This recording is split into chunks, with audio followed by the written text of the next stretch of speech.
Hello everyone, and today we are diving into a crucial aspect of system design interior documenting as you go. This is a part of a broader theme, effective communication, and it will help you make a game changer in your interviews. As you jot down things, it will be so helpful and your performance can go from good to great. So let's take a look. A common classic example is not writing anything down, so it sounds simple, but it's usually common. In system design interview, when you're communicating, you should talk on multiple levels. So talk, draw, write, and it's all the tools in the communication toolkit. So to nail the interview, you need to be a master of three of written, verbal, and visual diagrams. And don't leave any tool in the toolbox. And usually candidates just stuck to talking. And this often is, especially if you're newer to this interview role, you might find yourself just exclusively talking on verbal communication. So as else can make you forget, you might think you lose time on drawing and writing. So they can just lose grasp how vital are these other forms. So as you get caught in verbally processing the solution, that writing takes a backseat. So it can lead us to some headaches for both interviewer and you.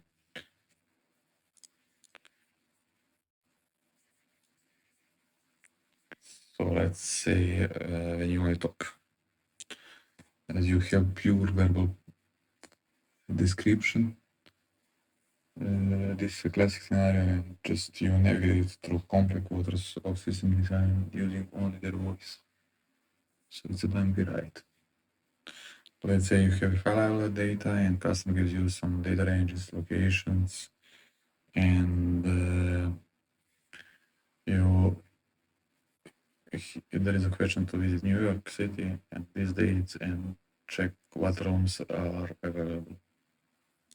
This continues with more info, and you will need graphic search to get hotels and then check availability for each property. And can it continues further?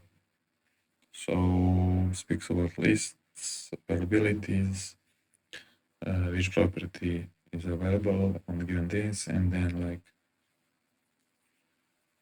speak about information to reserve wrong tires and pick properties. So basically no pen, no diagram, just fully verbal explaining their thoughts.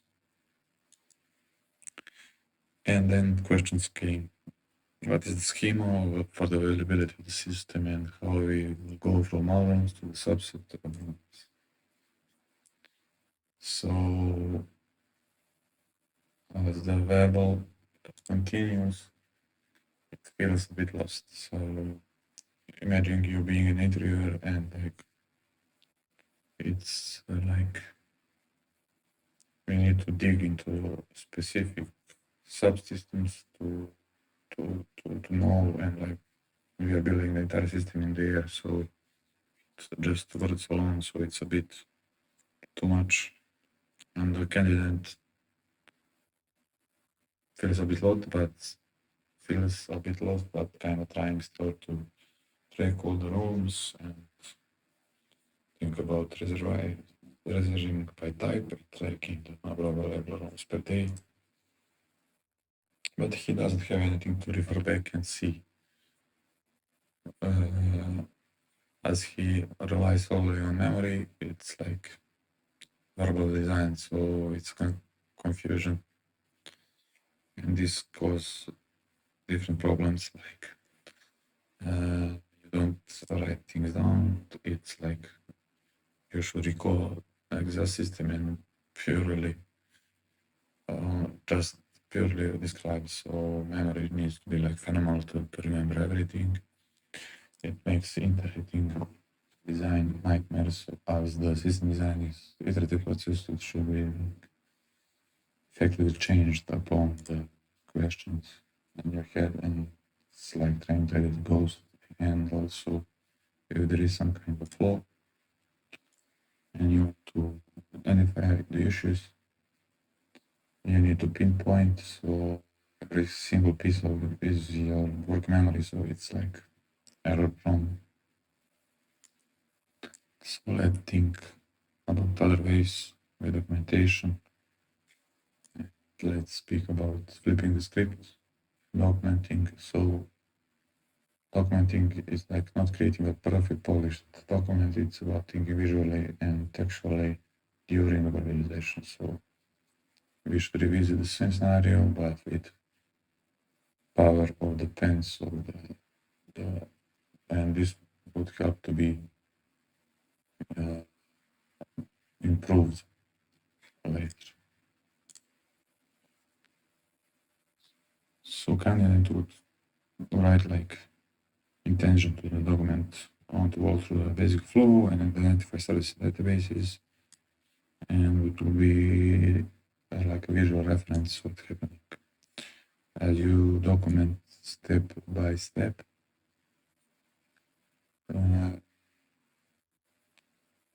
this immediately signals the interview that you are organized and methodological. So even a simple list, it's a lot better than simple words. So it will help you determine properties in a general area and further like proceed and make visual references. So be simple and clear, and then for each property you would have dates, availability, each point is captured and you can see it. So it's not fancy, but it's there. So the candidate continues, and so does the documentation. When continuing the documentation, it helps and grows to design faults. So it will discover different subsystems that can be designed, like selecting the property type, checking the flow, temporary reservement, and also completing it with checkout and having it like a impact on all the areas. So the list is powerful, and the interviewer and the candidate might say going through the list and covering all bases. Also edge cases, exceptions. So basically we can check against the list and make sure we are covering that base. And the difference is clear. So night and day, it's much easier to follow, also to document, and like there is a shared reference point. There are no longer abstract ideas floating in the air. And also after the interviewer can reference back to it. Also, conversation is much more productive and grounded. It feels a lot more productive as there is a document and more practical ways that you can do this interview.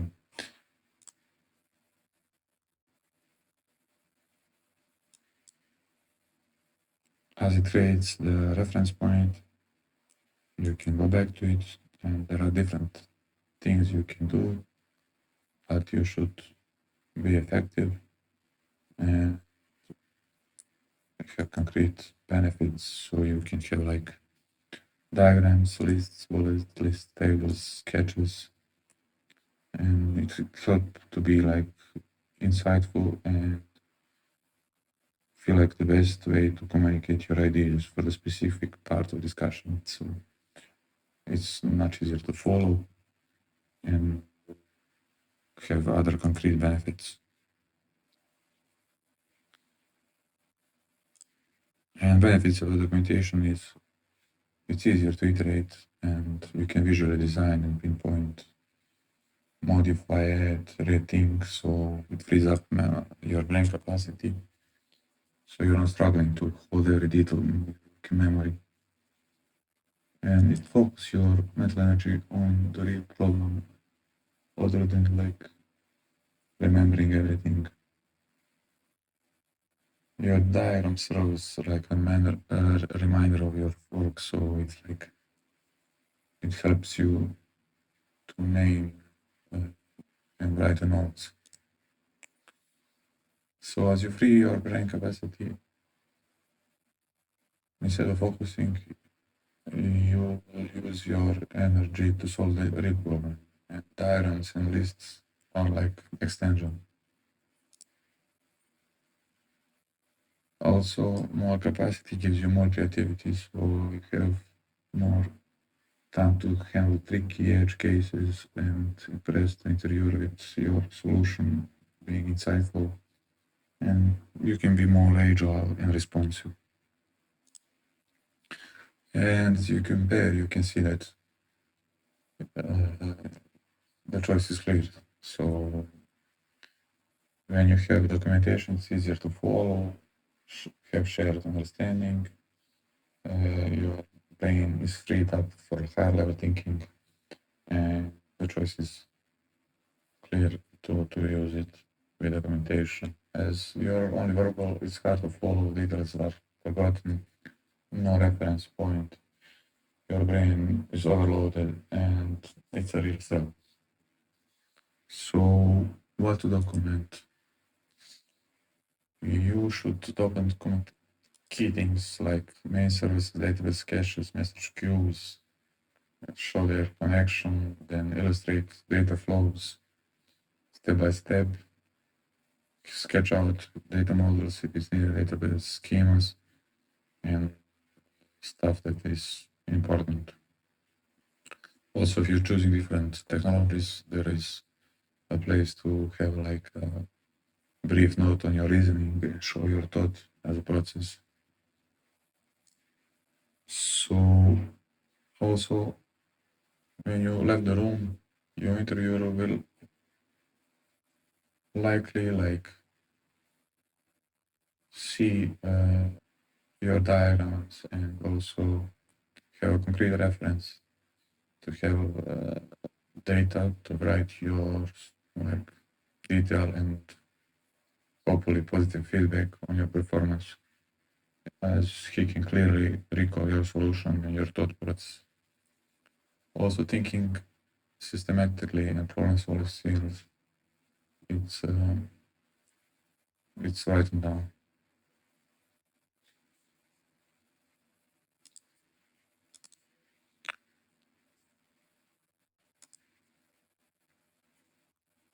Documentation techniques.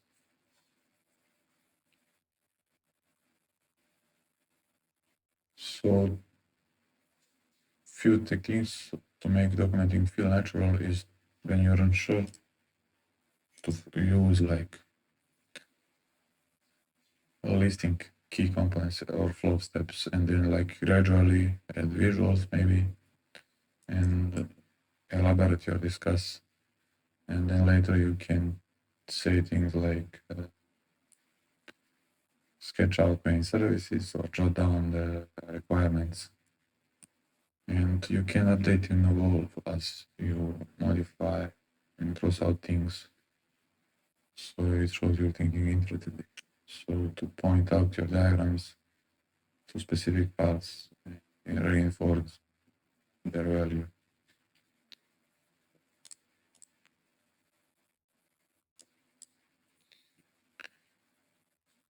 And to document. So during the requirement gathering, you can clarify functional and non-functional requirements and write them down.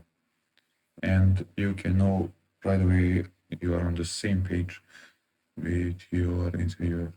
And you try to describe your flows, whether it's data plan, user journey, or some other simple flow chart.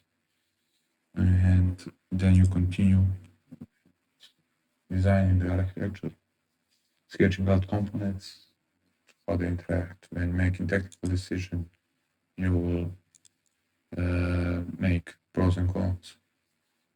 and have a quick click store table to clarify your choices. And with training implementation, you might sketch out like how to roll out the system, potential bottlenecks, or essentially any key information for your design. So write it down. So this would be like a simple example. And let's say you're describing a simple search flow, and the user enters search what sends the system query the DB and displays the results. But with documentation, it can help you like with components. And with components, it's much clear visual and provides a reference how it goes. So to recap, these are 3 tools in your communication toolbox. Use them as effectively and as productive to be in terms to be like you're documenting your design. So what you saw, what you draw, what you jot down, this should be like comfortable and proficient to work together to paint a complete picture of your solution and the process. So we use all 3. What is possible to go wrong with this documentation is to have different issues. So basically, you can only talk without writing, draw without explaining, writing and not referencing back, having diagrams or quick sketches and too much detail to overlook.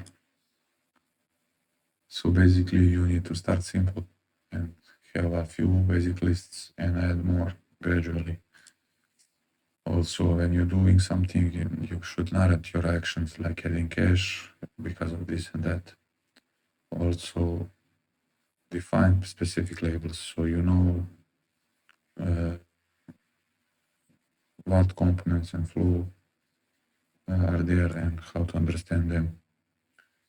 Embrace changes, show adaptability, and also ask and check with understanding. So basically, being organized and picking your formats, it will be like the best way how it goes.